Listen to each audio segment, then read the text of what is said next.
ሰላም ሰላም ውድ የቻናላችን ቤተሰቦች እንደምን አላችሁ? ይህ ቡርቃ ቲዩብ ነው።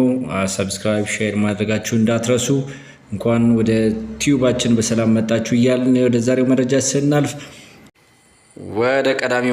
ስናልፍ ፋኖ አበራ አጉማስ ተረሽኗል።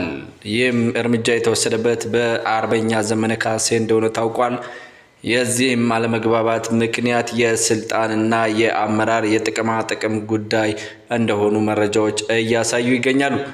በዚህም የተነሳ በእስር ቤት እንዲቆይ አድርጎ አስሮ ያቆየው እንደመሆኑም አርበኛ ዘመነ ካሴ ይህን እርምጃ በፋኖ አበራ አጉማስ ላይ የእስር ቅጣትና የግለኝነት ቆይታ እንዲያደርግ ካደረገው በኋላ በስከ መጨረሻም ላይመለስ በመረሸን ሸኝቶታል ማለት ነው።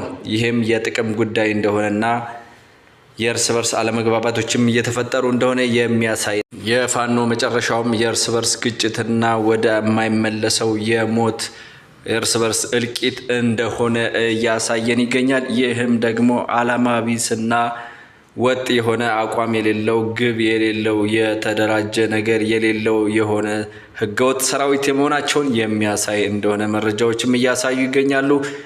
የሆነ ያለውም ደግሞ ይህ ነው። አብዛኞቹ እርስ በርሳቸው እርምጃ እየተወሳሰዱ እንደሆነና እየተጠፋፉ እንደሆነ የመከላከያ ሰራዊትም የደረሰበትን ዘገባ አመላክቷል ማለት ነው።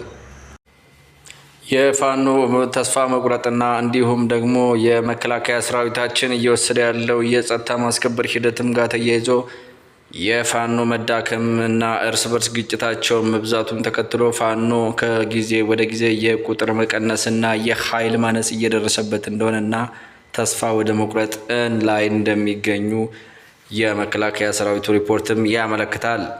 ይህንን ተከትሎ የእጅ የሚሰጡም የፋኖ አባላትም እንዳሉ መረጃዎች ያሳያሉ። በብዛትም በመከላከያ ሰራዊቱም የሰላም ጥሪ ተቀብለው ወደ መከላከያ ሰራዊታችን እየተቀላቀሉ ያሉ የፋኖ አመራሮችም ምስጋና ይገባቸዋል ብለዋል።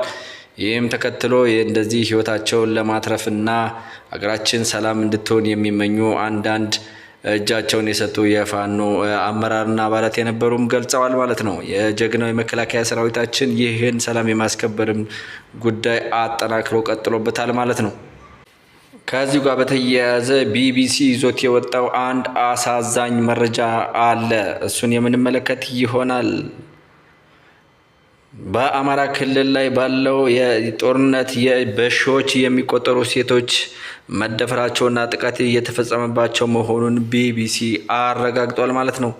ቢቢሲ ባስነበበው መረጃ ከሐምሌ 2015 እስከ ግንቦት 2017 ዓ.ም ድረስ የ8 ዓመት እስከ 65 ዓመት ዕድሜ ያላቸው በሺዎች የሚቆጠሩ ሰዎች ያስገድዶ መድፈር ጥቃት እንደደረሰባቸው አመላክቷል።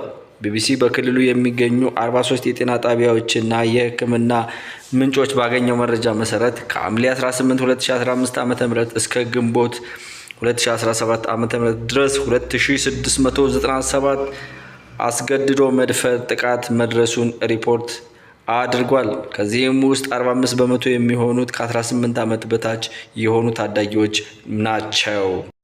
ከተጎጂዎች ውስጥም ከግማሽ በላይ የሚሆኑት በደረሰባቸው ጥቃት በአባላዘር በሽታ የተያዙ፣ በርካቶች ደግሞ በእርግዝና እና በከባድ ስነ ልቦና ቀውስ ውስጥ ተዳርገዋልም ብሏል ሪፖርቱ እንደሚያመለክተው።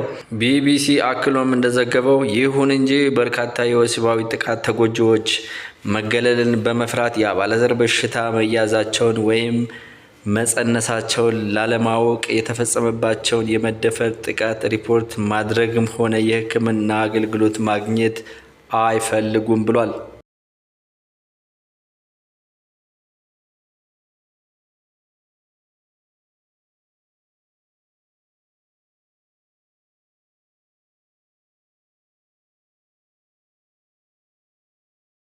ሁሉ ድርጊት በራሱ ህዝብ ላይ እየፈጸመ ያለው ይህ አሸባሪ ቡድን ራሱን እንደ አማራ ክልል መከላከያና ለጠን ታጋይ ያለ ቡድን ማጥፋት የፋኖ አመራሮች እናሳስባለን። የፋኖ አባላት ይህ መረጃ የሚያመላክተው አሸባሪና ፋኖ ምንም አይነት ጥቅም አዛውንቶችን ለግል መሆኑን ብቻ የሚሰራ ሀገራችን ያጠፋ እየተነሳ ሀገራችን ሊከፋፍል የተነሳ አሸባሪ ቡድን መሆኑን የሚያሳይም ነው።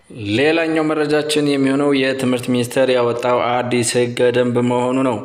ይህም የትምህርት ሚኒስቴር በትምህርት ተቋማትና በአካባቢያቸው የትምህርት አዋኪ ድርጊቶችን ለመከላከልና ለመቆጣጠር የሚያስችል አዲስ የሚኒስትሮች ምክር ቤት ረቂቅ ደንብ ማውጣቱን አስታውቋል። ይህም ህገ ደንብ ከትምህርት ባሻገር ትምህርትን የሚያጉላሉና የሚያውኩ ድርጊቶችን እስከ ማቆምና መገደብን ይመለከታል። እነዚህም ትምህርትን አዋኪና ትምህርትን የሚያጉላሉ ተብሎ የተጠቀሱትና እንዳይደረጉ ማስጠንቀቂያ የተሰጣቸው ድርጊቶች እነዚህን ይመስላሉ። የመጀመሪያው ክሬዚ ዳይ፣ ጀንትል ዳይ፣ ኦልድስ ዳይ፣ ቫላንታይን ዳይ፣ ከለር ዳይ ኤንድ ፒጃማ ዳይ የሚሉት ይገኙበታል። እነዚህንም በስፔሻሊ በዩኒቨርሲቲዎች እና በካምፓሶች ላይ በኮሌጆች ላይ የሚተገበሩ ሲሆን እነዚህ ነገሮች ትምህርትን አዋኪ ናቸውና መቆም አለባቸውም ሲሉ ፕሮፌሰር አስጠንቅቀዋል ማለት ነው። የዕለቱ መረጃዎቻችንን ይመስላሉ። ሰላም ለሀገራችን።